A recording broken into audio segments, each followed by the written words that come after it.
যে এখানে ভিয়েতনামে কিন্তু খাবারের আপনার কোনো অভাব হবে না, মানে খাবার খুঁজে পাবেন না এমন জিনিস হবে না। মানে খাবার মানে জিনিসের দাম সস্তাও যেমন বলবো না, কিন্তু খুব কস্টলিও নয়। এখানে একটা এই ঝাল সস পাওয়া যায়, এই সসটা কিন্তু খুব সাবধানে খাবেন আপনারা।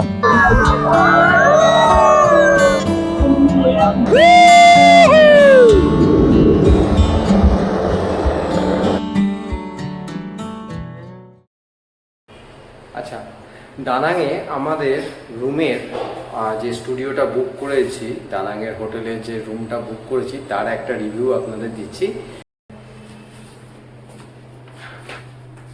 সামনেই একটা ওয়াশিং মেশিন।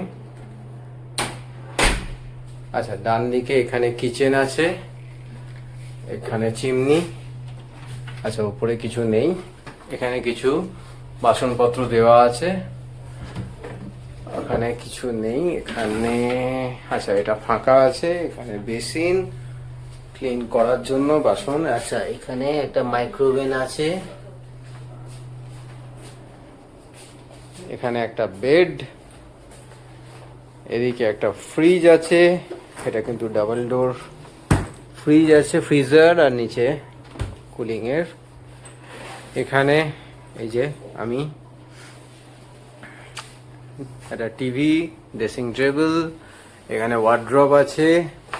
ওয়ার্ড্রপের ভেতরে আমরা মোটামুটি সব গুছিয়ে রেখে দিয়েছি এখন, কারণ আমরা এখানে প্রায় 4 নাইটস তো আমরা এখানে থাকবো, তাই সমস্ত কিছু আমরা এখানে গুছিয়ে রেখে দিয়েছি। এখানে একটা সোফা আছে, বেড আর এসি।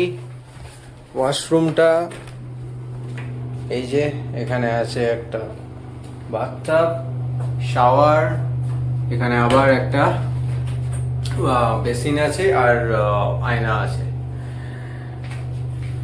সাথে এরা দিয়েছে ডেন্টাল কিট, চিরুনি, এগুলো সব আছে। একটা ডাস্টবিনও দিয়ে রেখেছে রুমের ভেতর। আচ্ছা, রুমের বাইরে একটা ছোট ব্যালকনি আছে, ব্যালকনি। এই ব্যালকনি থেকে বাইরে নিচে রাস্তা দেখা যাচ্ছে। এই দিকটাতেই হচ্ছে এয়ারপোর্ট, এয়ারপোর্টটা ঠিক এইখানটা করে। আর এর অপোজিট দিকটা আপনাদের নিয়ে যাচ্ছি, দেখুন।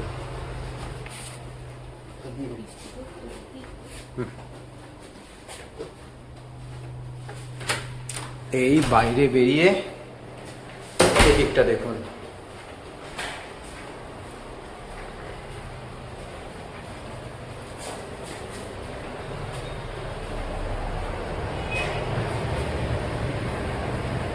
সমুদ্র একদম কাছেই। হ্যাঁ, রুম থেকে দেখা যাচ্ছে না, কিন্তু এখান থেকে একদম সামনেই দেখা যাচ্ছে। এই যে দূরে দেখতে পাচ্ছেন একটা সাদা, এটাই হচ্ছে লেডি বুদ্ধা। এটা যদি জুম করে দেখাই, এই যদিও আমরা কালকেই ওখানে যাব। আর এই পুরো অ্যাপার্টমেন্টটা বুকিংয়ে আমার 4 নাইটসের জন্য লেগেছে প্রায় 5,400 টাকা। এটা কিন্তু এগোডাতে আমি একটা ডিসকাউন্ট পাই, এবং ডিসকাউন্টে মানে অফার চলছিল, সেই অফারের মধ্যে আমি কিন্তু বুক করেছি। মানে 4 নাইটসের জন্য 5,400 টাকা। আপনারা যদি চান, আমি এই অ্যাড্রেসটা আমি ডেসক্রিপশন বক্সে দিয়ে দেবো। আপনারা চাইলে এইটার কোনো অফার আছে কিনা, যদি আপনাদের ভালো লেগে থাকে তাহলে এই হোটেলে আপনারা আসতে পারেন। তো এবার আমরা বেরোবো। আমরা এই সামনে এই বিচটা আছে, যেটা এখানে বিখ্যাত, মাইকে বিচ বলে, আমি যদি খুব ভুল উচ্চারণ না করি, সেখানে যাব। এবং সেখান থেকে আমরা যাব একটা ড্রাগন ব্রিজে ড্রাগন শোটা দেখতে। রাত্রি 9টা থেকে একটা ড্রাগন শো হয়, মানে ড্রাগনের মুখ থেকে আগুন এরা মানে বার করে ফায়ার শো হয় ড্রাগনের, আর তারপর একটা শাওয়ারেরও শো হয়। তো সেটা দেখতে যাওয়ার জন্য প্রচুর ভিড় হয়। তো সেখানে আমরা যাব, কিন্তু সেটাতে যাওয়ার যথেষ্ট সময় আছে, তাই এক্ষুনি আমরা ওখানে না গিয়ে এখন আমরা খানিকক্ষণ বিচে যাব। বিচ থেকে তারপর আমরা ওখানে যাব। তাহলে আর সময় নষ্ট না করে চলুন যাওয়া যাক। নমস্কার, ভিয়েতনামের দানাং সিটি থেকে আপনাদের জানাই স্বাগতম। আমার এই চ্যানেলে যদি আপনারা নতুন হয়ে থাকেন তাহলে অবশ্যই সাবস্ক্রাইব করে নিন চ্যানেলটা। এখানে আমরা কিন্তু অনেক জায়গায় ঘুরতে বেড়াতে যাওয়ার বা অনেক কিছু ইনফরমেশান কিন্তু আপনাদের দিতে থাকি। তো আমরা হোচিমিন সিটি থেকে চলে এসেছি দানাংয়ে। আজকে দুপুরবেলায় এখানে চলে এসেছি। আজকে তারিখ হচ্ছে 20 সেপ্টেম্বর 2025। এখন আমরা দানাং বিচের ধারেই আমরা যে হোটেলটা নিয়েছি সেই হোটেলটা থেকে আমরা জাস্ট বেরিয়ে এখন বিচের কাছে যাচ্ছি। তো চারদিকটা আলো ঝলমল করতে শুরু করে দিয়েছে। যেমন হোচিমিন সিটিতে আপনারা যদি দেখে থাকেন সেই ভিডিও, তাহলে আপনারা দেখেছেন সন্ধ্যের পর থেকেই চেহারাটা সম্পূর্ণ পাল্টে যায়, তেমনই এখনও এই দানাং সিটিতেও আমরা দেখছি যে সন্ধ্যের পর থেকেই চেহারাটা সম্পূর্ণভাবে আস্তে আস্তে আবার পাল্টে যাচ্ছে। মানে দিনের বেলা যেন একরকম দানাং, আবার রাত্রিবেলা এই আলো ঝলমলে অবস্থায় একটা অন্যরকম পরিবেশ তৈরি হয়। এখানে হালকা হালকা বৃষ্টিও শুরু হয়ে গেছে। তো হালকা একদম এক্ষুনি এই বৃষ্টিতে কোনো সমস্যা নয়, কিন্তু জোরে যদি বৃষ্টিটা আসে তখন জানি না, হয়তো ড্রাগন শো না বন্ধ হয়ে যায় আজকের জন্য। এটা কিন্তু শনিবার আর রবিবারই হয় ড্রাগন বিচে ফায়ার শো। একটু যাই বিচের কাছাকাছি।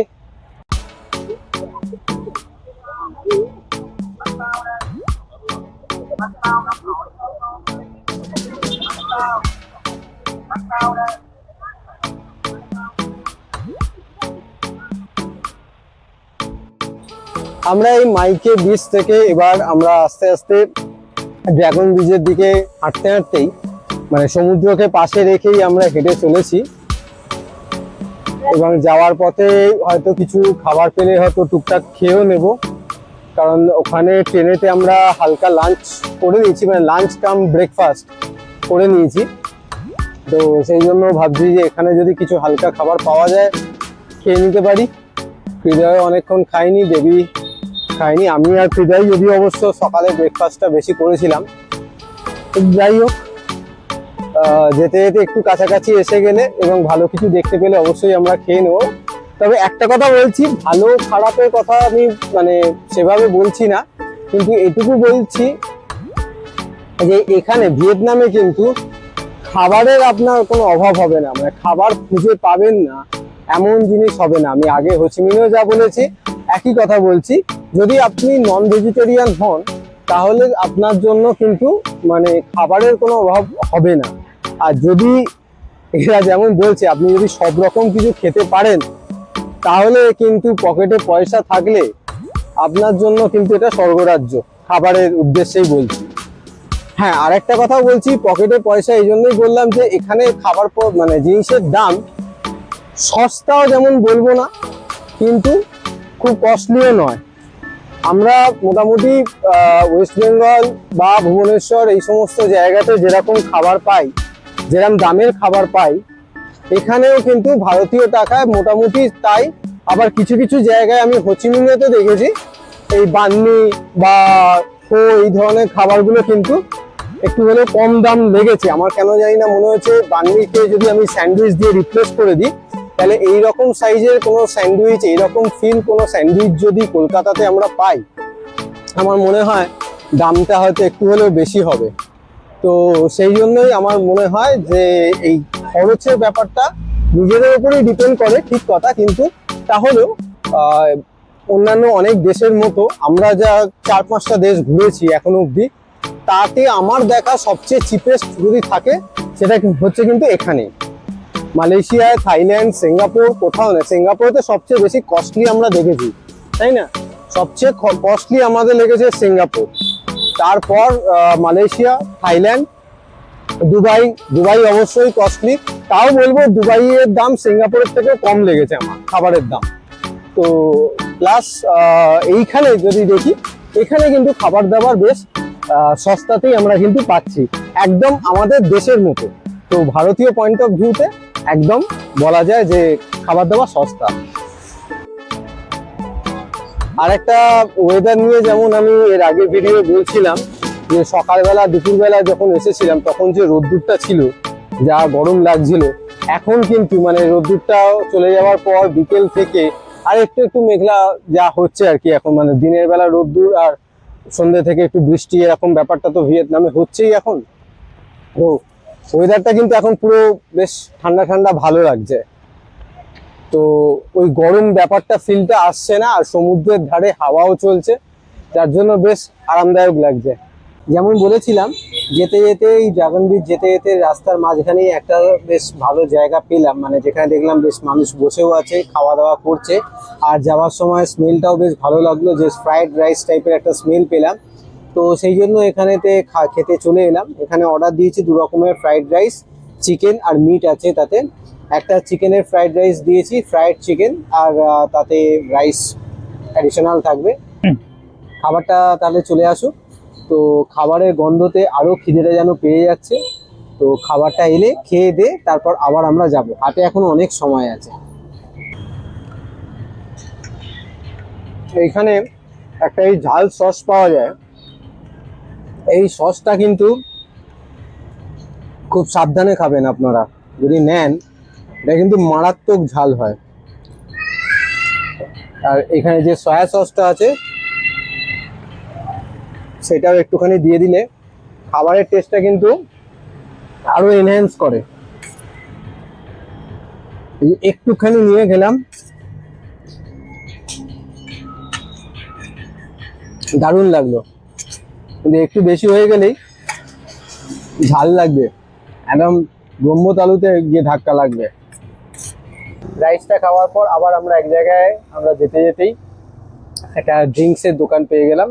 তো সেখানে অরেঞ্জ জুস এবং আমি নিলাম একটা ম্যাঙ্গো স্মুদি।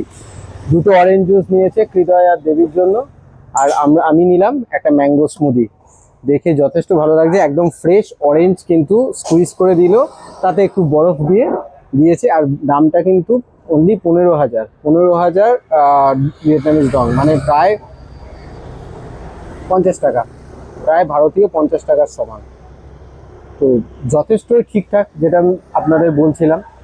আর খেতেও আমার তো মনে হয় মানে ফ্রেশ একদম অরেঞ্জ, এই মাত্র মানে জাস্ট কেটেই সেটা দিল।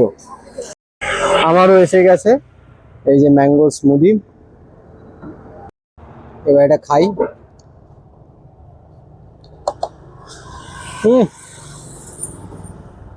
দারুণ। আমার সত্যি কথা বলতে মনে পড়ে গেল সেই জাকারিয়া স্ট্রিটেতে, জানি না আপনাদের এক্সপিরিয়েন্স আছে কিনা, সেখানেও কিন্তু যদিও আমি অবশ্য সেখানে চিনি মেশাতে দেখেছি, এখানে ম্যাঙ্গো মানে আমের সাথে জাস্ট একটু মিল্ক মেড দিয়ে দিল, আর তার সাথে আইস দিয়ে ব্লেন্ডিং করে দিল।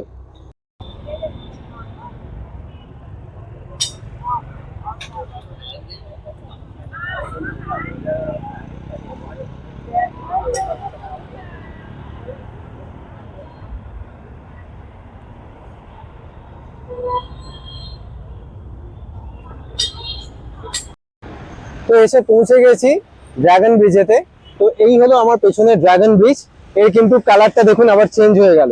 তো কালার চেঞ্জ হতে থাকছে, আর প্রতি 15 মিনিট ছাড়া হয়তো আছে, তো এখানে কালার চেঞ্জ হতে থাকে। আর এইখানেই হবে সেই ফায়ার শো, যে ফায়ার শো এর কথা আমি আপনাদের বলছিলাম। এটা কিন্তু রোজ হয় না, এভরি স্যাটারডে অ্যান্ড সানডে 9টা থেকে, রাত্রি 9টা থেকে এখানে কিন্তু প্রথমে এই ড্রাগনের মুখ থেকে ফায়ার শোটা হয়। তারপর কিন্তু একটা ওয়াটার ফায়ার করা হয়, মানে চারদিকে জলও দেওয়া হয়। বেসিক্যালি সেটা করা হয় ড্রাগনের মুখে যে ফায়ার শোর সময় আগুনটা হয়ে যায়, গরম হয়ে যায়, সেইটাকে ঠান্ডা করার জন্য। কিন্তু আমরা টুরিস্টরা সেটাকেও ভরপুর এনজয় করি। তো এই যদি দানানে আসাটা আপনাদের যদি স্যাটারডে বা সানডে হয়, তাহলে কিন্তু এই শোটা দেখতে মিস করবেন না। আর এই শো দেখার জন্য একটা হচ্ছে, প্রথমত আপনি এখানে এসে সোজা এখানে সিঁড়ি চলে যাচ্ছে, এবং সিঁড়ি দিয়ে উপরে উঠে ওখানে গিয়ে দেখতে পারেন। আর নয়তো এখানে অনেক বসার জায়গা আছে, এই সমস্ত বসার জায়গায় ফুড এনজয় করতে করতে আপনারা কিন্তু দেখতে পারেন। তাহলে এই পয়েন্টটার কথা কিন্তু ভুলবেন না, যদি দানাং আসেন তাহলে অবশ্যই চেষ্টা করবেন এইখানে এসে এই ড্রাগন শোটা দেখতে। তাহলে আমরা দেরি না করে আমরা এক্ষুনি এখানে খাবো না, এখান থেকে দেখবো না, আমরা চেষ্টা করবো ব্রিজের উপরে চলে যেতে, গিয়ে সেই ফিলটা নেওয়ার জন্য। তার কারণ উপরে কিন্তু খুব ক্রাউডেড হয়ে যায়, যদিও অফ সিজনের একটা ব্যাপার থাকে, তাও উইকলি যখন হয় তো এখানে একটু ক্রাউড হয়ে যায়। তাই পজিশন পেয়ে দাঁড়িয়ে ওখান থেকে ভিডিও করা বা দেখার জন্য খুব ভালো। আর আমি তো আপনাদের ভিডিওর জন্য আমি আপনাকে দেখাবো একদম ওখান থেকে কিরকম লাগছে সেটা। তাহলে চলুন আমরা চলে যাই এবং ঠিক 9টার সময় শুরু হবে ড্রাগন শো, সেটাও আপনাদের দেখাবো।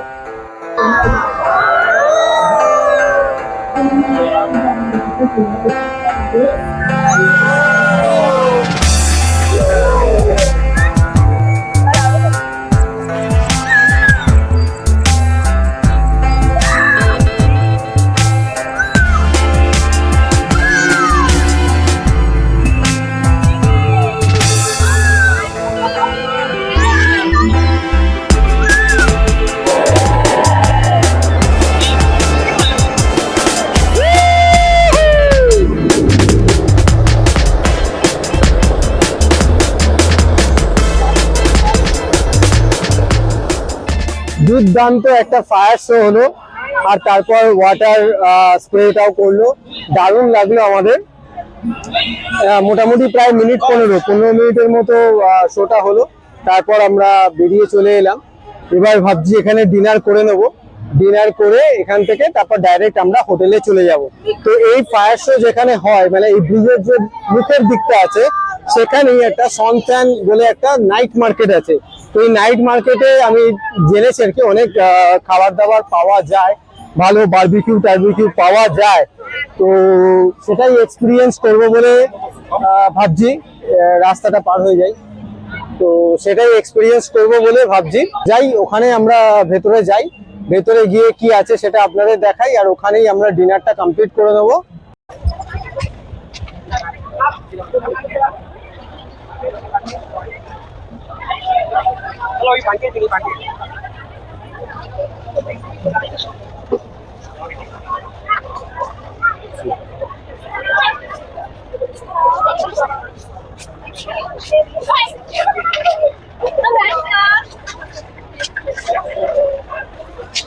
This is frog. Bang.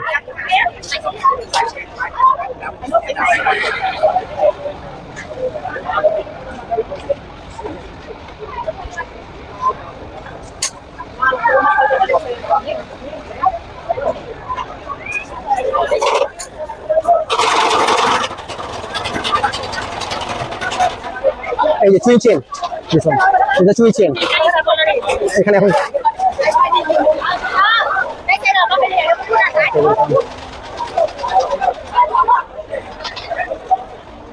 আমরা ওখান থেকে ডিনার করে আমরা সোজা চলে এসেছি একটা ট্যাক্সি বুক করে হোটেলেতে।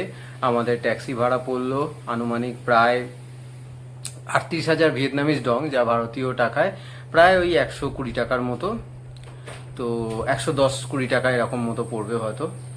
তো আমরা হোটেলে চলে এসেছি, ঘড়িতে বাজে প্রায় 11টা। এবার আমরা শুয়ে পড়বো, কাল সকালে আমরা যাব হইয়ান। তো এই ভিডিওটা আমি এখানেই শেষ করছি। আশা করছি আপনাদের ভিডিওটা ভালো লেগেছে। তাহলে ভিডিওটা যদি ভালো লেগে থাকে অতি অবশ্যই লাইক করবেন। আপনাদের এক একটা লাইক আমাকে আরও ইন্সপিরেশন দেবে আরও নেক্সট আরও ভিডিও বানিয়ে যাওয়ার জন্য। আশা করছি আপনাদের ভালো লাগলো, আর সাবস্ক্রাইব করতে ভুলবেন না। চ্যানেলটায় যদি নতুন হয়ে থাকেন তাহলে চ্যানেলটা সাবস্ক্রাইব করতে ভুলবেন না, আর বেল আইকনটা প্রেস করে দেবেন যাতে আপনারা নেক্সট ভিডিওর নোটিফিকেশান পেয়ে যান। তো নেক্সট ভিডিওর জন্য অপেক্ষা করুন। ভালো থাকুন, সুস্থ থাকুন, নমস্কার।